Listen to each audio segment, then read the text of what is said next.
Get a deeper connection with the Cougars of BYU sports. God gives us a gift, and we use that gift until he takes it away. Deep Blue. Just sitting down afterward and being really tired and thinking like, wow, I just won the U.S. championship. This is Deep Blue. Here's your host, Jason Shepard. Thanks for tuning in to a brand new episode of Deep Blue. This is the show where we get to know the person behind the number that you see on the field or the court. These are the true stories of BYU athletes from their own mouths. And this is part 2 of our interview with former BYU quarterback great and current private quarterback coach, John Beck. Now make sure you go back and listen to part 1 if you haven't done so right now. John talked about how he left professional football to be a well-regarded quarterback coach and how he went from a scrawny kid to being offered a scholarship at BYU. Now in part 2, we're going to find out what it was like for John to play at BYU during its down years, finally turning the program around and navigating the National Football League while feeling God's guidance through it all. When you got to BYU and you were finally there, it was not the greatest start, and it was a very tumultuous time inside the program. Can you explain sort of what it was like to be at BYU when you first got there? Well, when I did accept the offer, it was months later, and you accept the offer, and it's to Lavelle Edwards. And it's to Robbie Bosco, and it's to all these guys that are a part of what your memory is of the QB factory and what made it great. And you want to be the next guy in line. And I remember getting the word that Lavelle was no longer going to be the head coach, but that the scholarship would still be there. And so I remember watching intently, well, who's this next coach going to be? Before my mission, there was rumors that it might be Gary Crowton. And so I would watch a bunch of Chicago Bears games, wondering, could it be this guy? What does his offense look like? And so you just, you wonder. And on my mission, I was actually recruited more on my mission, the back half of my mission, to the point where I remember having to go talk to my mission president, this is getting tough because I get lots of emails from these other coaches, Arizona State, UCLA, Washington, University of Miami, all these schools that I'm like, man, this is making it tough. And they were pushing really, really hard. And they were actually going and meeting with my parents while I was on my mission. And my parents would write me back, man, I met this coach, great guy. I met this coach, great guy. It was tricky because also BYU had that amazing 2001 season. And I remember getting the newspaper articles sent to me. And you're thinking, this is awesome. Gary Crowton is just lighting the world on fire. BYU is amazing. This is going to be so fun. And then I remember coming home at the back end of that 2002 season, and I came to my recruiting visit, and I believe they were playing, I think it was Wyoming. It was either Wyoming or New Mexico at home, and I remember they lost. And I remember just the feeling of whoa, this is very different from the BYU that I was, thinking I was going to. And my recruitment had reopened, and I was supposed to go to Arizona State and Washington, and they would call me how'd your visit with BYU go? I know it's really difficult to get return missionaries to go somewhere else, but, we're going to push hard. And I just remember that feeling of it still feels right. It feels like this is where I'm supposed to be. And so despite what it may look like, I'm going to go and I'm going to try to do everything I can to help. And then I remember the 2003 season happens, and I had never been a part of a football season like that. And, I'm out there playing as a rookie. I mean, I almost said rookie, but a freshman. And I played like a freshman that hadn't played football in 3 years, right? I'm running around like a chicken with my head cut off, and I'm throwing balls I probably shouldn't. And, you kind of know the offense, but you don't know it like somebody that's been in it a while. And I had no college football before that. Some guys will go for a year and then go on their mission. Some guys will come off their mission and redshirt, where they get to sit and watch the program and participate as a scout team.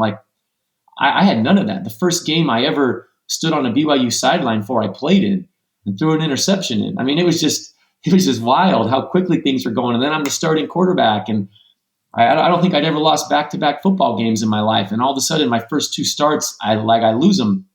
And this may sound funny, but I actually called a bunch of the seniors, and I apologized that the team had lost 2 games. After that second loss, I just reached out to the guys that I felt were captains, and I was like, hey, man, I'm sorry that my play hasn't helped our team win. And I feel responsible and I'll do everything I possibly can to get this thing turned around and get us on the right track. And, I put a lot on my shoulders, and looking back now, I just kind of laugh like, accountability was instilled in me and responsibility was instilled in me. And, what wasn't instilled in me was the part of like, dude, you have hardly played any football. Like you're probably not going to be playing that great. But it meant a lot to me to try to turn the program around, and it was tough. Like, I'm not going to lie, when Gary Croton got fired, like I felt largely responsible because I had only really known up to my life playing, working hard, putting in extra work, and things going well, right, and playing well. And so to put in that same work, to put in that same level of commitment, and to show up early and ask your quarterback coach, can I meet in the mornings extra? And can I watch more tape? And can you give me tape to take home? And, telling people on the weekends, hey, I'm not going to hang out this weekend. I'm going to stay home and I'm going to invest and watch some tape. And to do all of those things and not have winning or other things go well, it was tough. And to see a man lose his job that I had a lot of respect for. And, still to this day, Gary's the guy that gave me my chance there. And there were probably some games he could have benched me in, and he didn't. And he hung in there with me. And a lot of my learning experiences I went through with him allowed me to be a better player later on. But to see somebody, lose their job and feel like I wish I could have done better for the man was hard. And then you go into 2005, and I just remember this feeling of like, man, everybody's new. Bronco's a new head coach. Brandon Doman is learning coaching. Like Robert and I is learning offensive coordinator. Like I'm trying to prove myself now in my junior year. And, and then we played great against TCU on offense and we lose 51-50. I remember just thinking like, I had dreamt about throwing 500 yards, 5 touchdowns, and then I do it and we lose. Like, it's just, it was tough. It was a tough time for BYU and tough time for me to wade through all of that. And a lot of great lessons though, that I learned through those difficulties. And, you hear that thing like, man, I wouldn't change anything. Like, I'd change the winning and the losing, but the like lessons learned are great. Like I'd love to go back in time and be like, man, we won 10 games every single season, 10 plus games every season I was there. That wasn't my story, but I love the lessons. I love the late nights of going to the quarterback room by myself and just staring in front of the TV, like the computer there, and being like, what could I have done to do a better job right here? What could have happened? What, you go through all of those things. I love those moments. Those are defining moments in my life and in my career and my journey and who I am as a player and a person. And, I do cherish those moments. I get asked the question, like, do you love, the stadium? Do you miss the stadium? Like, I'll tell you the truth. Like when I walk around the practice facility and when I walk into the quarterback room, that's the part that taps on my heart, because those were those moments of the hours upon hours of trying to find a way to get things right. And that's the part that is the most, special to me, those areas. I think the longer that Bronco is away from BYU, I think the more people realize his importance and what he actually did for BYU at a really important time. You had mentioned you're recruited and offered by Lavelle. When you actually come here, Gary's the head coach. And then Bronco ultimately follows Gary after Gary is let go. And Bronco then begins this stretch for BYU where I think the word that just comes to mind is consistency. What was that time like, and what did Bronco bring to BYU and to you? Well, the first thing that I remember was the unveiling of the new old uniforms, right? Like, I still remember I went to the press conference and I remember the feeling of it's back. Like that logo that meant something to me as a kid, the logo that meant something to me, my teenage years, like all those holiday bowls I went to, all the quarterbacks I looked up to, like, oh, it's back. And that, so to me, that was really cool. There was also some people brought back to the program that had been a part of great things. Robert and I was a part of great teams. Brandon Doman was a part of great team. Like there were people in it that were part of great teams. Also, the practice structure changed. The idea and the feeling of practice changed in a way. There was a feeling of a culture and what it needed to be that was familiar to me because of the culture, like I talked about from the Mountain View Toros that I played with, right? Like I had only known winning with a certain formula and culture. And and I don't want to say anything like the culture or formula like was so bad. Like, I don't like when people do that about like Gary's time there. Like, there's always things that when things don't go right, you can look back and say this needed to be improved, or these things should have been better. Like, and I'm sure Gary recognizes that as well, like looking back now, but nobody's out there to just do bad and ruin a program. Like, that's not like, there was a lot of hard work invested and a lot of people trying their best. And at the end of the day, it didn't work. And you can look at it and say, what can we learn from that? What needs to be fixed? And let's work that direction. I appreciated that Bronco, I think he recognized when he was in it, these things can't remain and these things need to change, and I'm going to do that.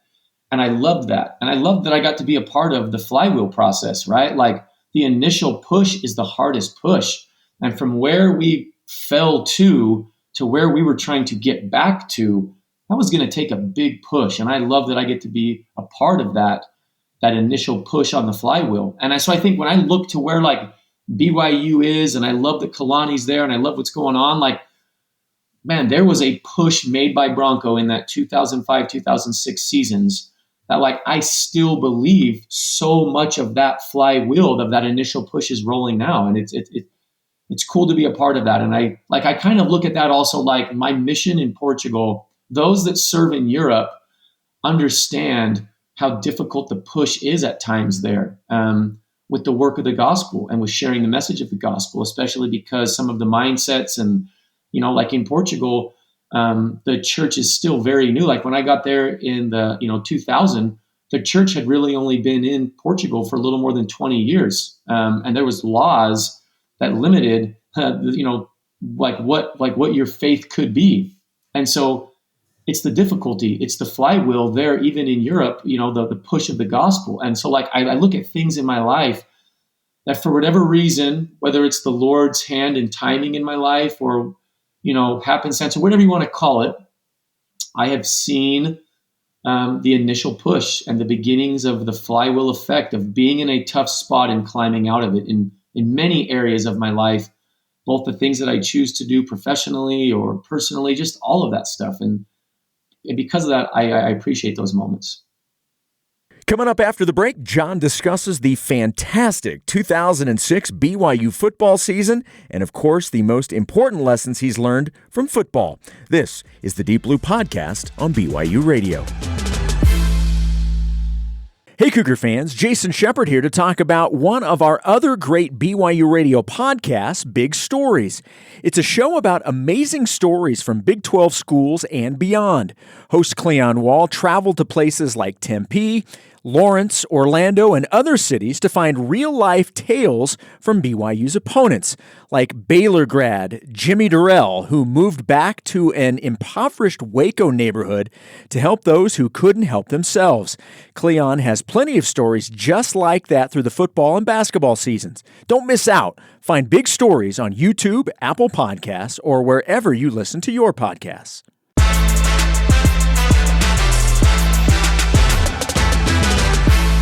Welcome back to the Deep Blue Podcast. I'm your host, Jason Shepard. This is part 2 of our interview with former BYU quarterback John Beck. Because of the early lean years when you got to BYU, how rewarding and how much fun was 2006 for you and your teammates? I mean, it was awesome. It was a tough start, though. I still remember standing on that field in Arizona when the game ended. I was worried I was going to be told I had a broken foot. I really thought I played the back end of that game with a broken foot. And when we lost that game, I did not think our season was going to start that way, losing to Arizona. And then I just remember walking back to the locker room and trying to get my cleats and stuff off. And I was standing by Jason Beck. And I just remember he's like, what do you think? And it was that feeling of like, I don't even know if I want the doctors to look at this because I'm so worried they're going to tell me it's broken and that I might not be playing. And so it was a tough start. And then, having to go through the process of MRIs and being in a boot and trying to make it up to campus and trying to walk up the stairs of my apartment and having my wife help me down the stairs and playing against Boston College and getting hit a few times, and like I had a shot where I'm not supposed to feel much and it's killing me, and like we lose that game, and just being like, man, 1-2 start, like I did not see this coming, and I'm hobbling around at practice. That I did not see. But the way that we got on track after that, and like I wonder, sometimes early losses shape a team, and there were some games later, the TCU game that stands out to me, right? The Utah game, certain games stand out to me that you wonder, what if we had started 4-0, 5-0, like what if we had done those things? Like I also remember when Bronco came to me for the Utah State game and said, I think it's in the best interest of this team to have you not play. Like I just remember also being like, my initial thing was, no, like I am playing. Like I'm not going to play in a game my senior year. But Utah State hadn't won a game in like 12 games. And like, what game is the most important? TCU. And I just remember being like, I'm standing on the sideline for a game to put myself in a better position for another one. Like you just don't think those things are going to happen. But what if I had taken some weird hit against Utah State? What if my ankles didn't feel a little bit better for that TCU game?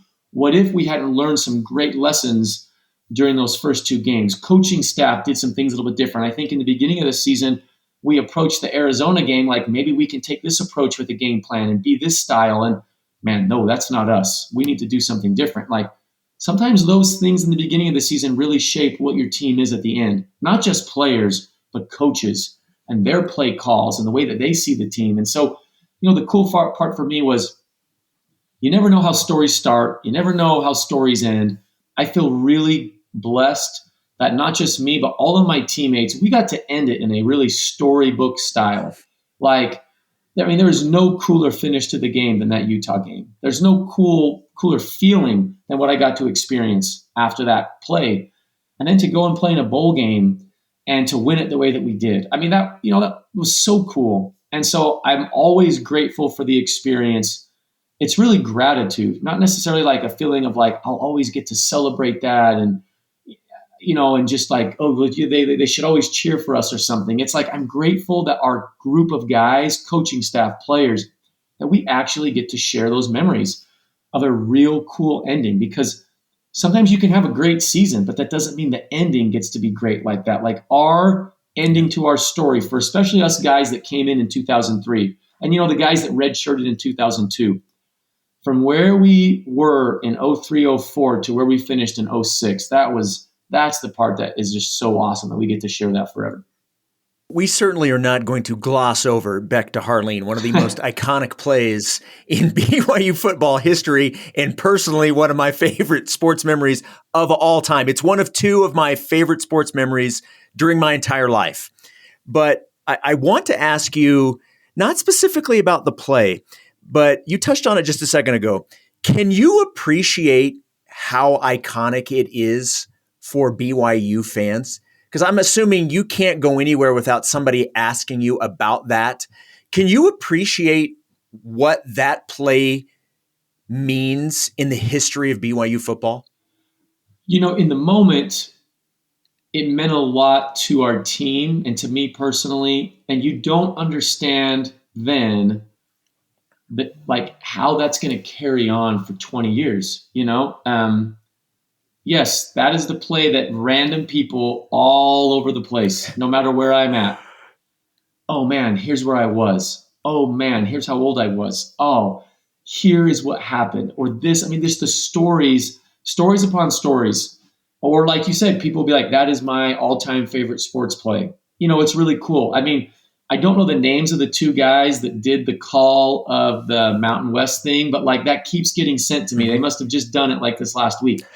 And like years ago, somebody did like a Lego one. And and there's a book that's in our house that the guy that made the book sent it to us, and my kids remember it. And here's the other funny thing. To this day, when I go play catch with my kids, here or there, one of my kids reenacts it. And I'm always on the Johnny Harline end, right? Like they're the end. Oh yeah, I'm Johnny. Or, Dad, you got to catch it on your knees or something like that. Like I'm on the receiving end. I would have never known back then that I would have these boys running around and they want to relive my side, It's just cool, and I'm forever grateful for what that meant for our team, for all of the guys involved. One of my favorite things when I watch that play, if somebody shows it to me or if it, I always love seeing my teammates' reactions. Like I love seeing Ray Fanga throw his helmet. I love seeing Jake Caressa's reaction. I love seeing Travis Bright. Like I love the one of Bronco and McKay Jacobson and those guys on the sideline. Because, this is how I feel as a quarterback. Like, you don't just do all of that hard work for you. You do all of that hard work for the group, for what everybody involved, what you want everybody to be a part of and feel. Like, I fully understood what I hoped BYU could be, but I also fully understood I had to bring other people. Like, with every practice that I put in on the field, what good is it just me out there throwing? Like, I got to have everybody, right? Like, and so because of that, I love to see my teammates' reactions. And I've always felt that way about it. I love that that's a part of my life. The memory of seeing Johnny is always there. The memory of the feeling right afterwards. The funny memory is that feeling of I wasn't quite sure where he was sliding on his knees. And the split second feeling of like, if he's on the 1 yard line, I just don't. That was a real feeling. I did not know where he slid. And I was worried for a split second. Was he out of the end zone? Those things are always going to stay with me, but it's been really cool. Just all the other perspectives of other people's experiences. And like I said, like my kids, little did I know that would be the experience of my life. John, I want to ask you one more question. And we've touched on your faith a couple of times. And look, Heavenly Father puts things in our way to help us grow. And, whether it was, when you first got to BYU and things weren't going great, or maybe some of the people talking to you in high school saying that your dreams of playing, college football or in the NFL, you should throw those away. You've had to sort of maneuver through some of the things in life that can trip people up. And I know maybe the NFL career wasn't exactly what you would have wanted it to be. What role did your faith play in helping you through those difficult moments of your life that are still going on to this very day? Yeah. So I feel impressed to answer this question this way and to bring in some of my NFL career. My whole life, I feel like it was easy for people to doubt or to look at me and see a scrawny, freckle-faced kid with big dreams and be like, nah, kid, that probably ain't going to happen. And my response was always to believe, to have a belief in myself, to have a belief in what my dad taught me, my parents taught me. And I'm kind of talking about this in terms of like being driven, going after goals, confidence in yourself, fundamental principles to success, like putting in the extra work, looking for ways to see how other people are succeeding and adopt those into your life. Gravitate towards the things that make a difference. Like, how do you be the 1%? If less than 1% of the people playing high school football make it to college, what is it that you need to be doing to be that less than 1%? And same in college. If only 1% make it to the NFL, then same in the NFL. If only certain percent, like, what are those things? Find those things. And so my whole life, it was geared about that. Find those things, believe in those things, and go after them.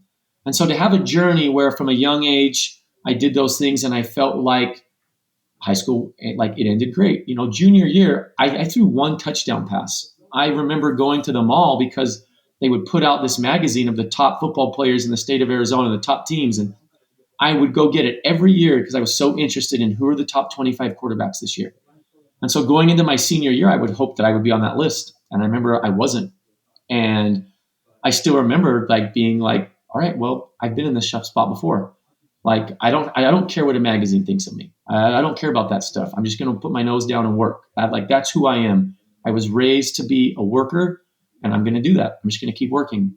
And so I took that same approach to college, right? And I was so excited to come to BYU, so excited to start that first game as a freshman against Stanford. And, I thought we were going to win. I thought we were going to win all the games I started in. I thought we were going to win the game against USC my sophomore year. That's, to this day, that is my most favorite game going into. I absolutely loved preparing for the number one team in the country to come to Provo because that is what Ty Detmer did when Miami came to town. And I had always dreamed of a moment like that. And so to this day, my most favorite game in college to prepare for was that one. And the difficulties that you go through, but the belief of all those principles I talked about, that if I just stick to those principles and believe and work and just tirelessly go after it, good things can happen. And to have them go the way that they did at BYU, it just gave me more confidence that that is the path, that is the way.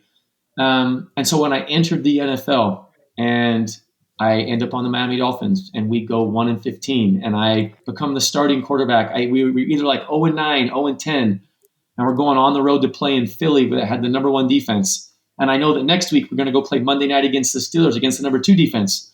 I remember thinking this is not a good situation. This is almost a recipe for disaster. But I'm going to go out, I'm going to give it my best, and regardless of what happens, at the end of the day, I'm going to stick to these things, these principles that has served me well. And I'm going to do that. And I tried to stick to those principles as best as possible throughout my NFL career. And when I got the other opportunity with the Shanahans, it felt familiar. Like I've been on this road before. I've been the junior in high school. I go back to Pop Warner. I've been the kid that was told, oh, we already have a quarterback for the local team. You're going to have to find another Pop Warner team. And you find the Sonobres. And it was a great blessing in my life. And, no one's going to think you're going to be the Mountain View Toros starting quarterback. Like, look, you're the scrawny little dude. Mountain View's a great school. And it worked out great. BYU, I'm sure there were a lot of people ready to toss me out the stadium those first few years, being like, man, Beck sucks. Like, this guy ain't going to do it. And it worked out, and I'm grateful. And I'm going to apply that in the NFL. And when the Redskins situation came, I still remember driving down to Ashburn to meet Mike Shanahan for the first time, getting there, having the conversation that we had in his office. And I won't go into details, but that belief of it's going to happen here. I believe it. And I'm going to do all the things I possibly can. And when people laughed at me for the way I approached my preparation and work during the holdout or the lockout, why does this guy think he's going to be the starting quarterback? I felt familiar in those shoes before, and I'm going to believe in myself. And when it all went to crap, and I remember driving back on the Beltway, and when you play for the Redskins and you drive back to Ashburn, you pass the temple, the Washington, D.C. temple. And at night, the spires shine bright. And I can remember driving in the car with my wife and my family and just remembering, I love ball. I love working for ball. I love everything that it entails. But that is not what my life is about. And there are reminders in your life about why you're here. And there are reminders in your life about the bigger things of life. And I got to experience that with my family, who I cherish more than anything. And I was reminded of all the things I've been through throughout my life as a young deacon, a teacher, a priest, a missionary, the lessons I've learned, the times that you have to go back and say, all right, where am I at in life? Where am I at with the Lord? Where am I at with my priorities? Am I seeing things the way that I need to see them? Am I holding to the rod? Have I, can I be on track better? What about my habits? What are my habits like? What's my prayer habit like? Are they sincere? Do I feel close to my Father in heaven when I pray? What are my study habits like of the scriptures? I've tried to do a good job of checking myself with those things in my life the same way that I would my aspirations in football. When I had to check myself as a quarterback, what are my drops like? What's my timing like? What are my throws like? How's my body? What's my nutrition like? What's my mental state like? Where's my confidence at? Where are all these things? They're the same way I would do that. I had to do that with my spiritual life. And, life always throws curveballs. I've had to go through some extremely difficult things in my life that they feel like your insides get absolutely torn apart. And I won't say I've never questioned the love of my Father in heaven, never questioned, why my Savior, why my Father in heaven would have me go through these things. When somebody would say to me, well, John, it all happens for a reason. I don't know if I fully believe that everything happens for a reason. I actually know I don't. I don't believe that everything happens because it was supposed to. There are too many things that I've experienced in my life, or that people that I love dearly have experienced in their life, that I don't think our Father in heaven sat upstairs and said, well, I'm going to have that happen to them. I think we all participate in this life here, and we bump into each other, and we bump into each other's mistakes, and we bump into the things that, because this world has natural consequences or natural things or natural accidents, we take part in it. And sometimes really, really tough things happen. And when those tough things happen, where do we look? Where do we turn to? Because I fully believe that the person that we turn to, he can make the most out of everything that we go through. That is why I think things happen, to see where we turn, because the master teacher, the person that loves us and knows us so well, can teach us what he needs to teach us to get us to go through any experience we go through in life. I actually believe in so many circumstances, multiple things could happen to me. And if I turn to my Father in heaven, whether it was failure or success, if I turn to him, he can help me learn the things I need to learn too. But I do believe that sometimes, for whatever reason, the pains, the anguish, the hurt, the failures, all of those things somehow teach us the most. And I think it's because of where it drops us to, and how it drops us to our knees, and how it humbles us. And I actually heard a little thing. Bronco Mendenhall was on a podcast, and he said it's in the moments that he sits in the stadiums after losses that he feels the closest to that feeling. And I can relate to that. It's the drives back to Ashburn, Virginia on the freeway after losing all your starts for the Washington Redskins, when you really felt like things were going to go well, and you see the temple, that you feel those feelings. Most recently, it's the loss of my brother. You don't think you're going to get a phone call stepping out of your car to go to a football field to train a quarterback that's going to tell you you lost your brother. Somebody that has been in my life, my whole life, got to be my teammate and roommate at BYU, probably has spent more time on practice fields than anybody else besides my dad, because of all the time in baseball and football and all the sports we did. You just don't anticipate that. And you turn to your Father in heaven, and you turn to your Savior, and you turn to the temple, and you turn to the scriptures. And I'm grateful that there's been people in my life that have been able to, because I think they're doing the same thing, that they feel prompted to reach out, and they feel prompted to send me a text or give me a hug or just reiterate their faith in the gospel. And those things, man, they're tough. When it's family, it's so tough. But I know there's a way through it. And I can feel my Father in heaven's love through everything I've gone through, whether football related, life related, all of those things. I've always been able to feel my Father in heaven's love. And because of that, I can feel my Savior's love. And because of that, my testimony of the atonement is just constantly strengthened. And I know I'm going to go through more difficulties. These difficulties don't end here.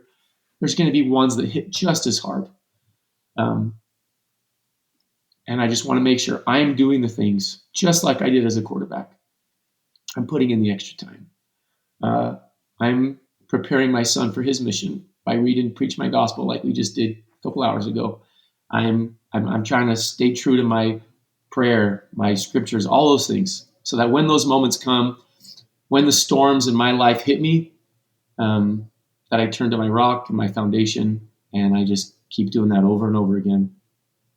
John, thank you so much for being willing to share that story and to share your testimony. I really appreciate that specifically, but also appreciate you taking so much time today to do this. I really enjoyed this. I hope you did too. Thank you so much. Yeah, you're welcome. Thanks once again to my guest, John Beck. My name is Jason Shepard. Josh Bergstrom and Ben Hall produced this episode. Deep Blue's senior producer is Cleon Wall. You can download and subscribe to Deep Blue on all podcast platforms or find all episodes on the BYU Radio app. Deep Blue is a production of BYU Radio.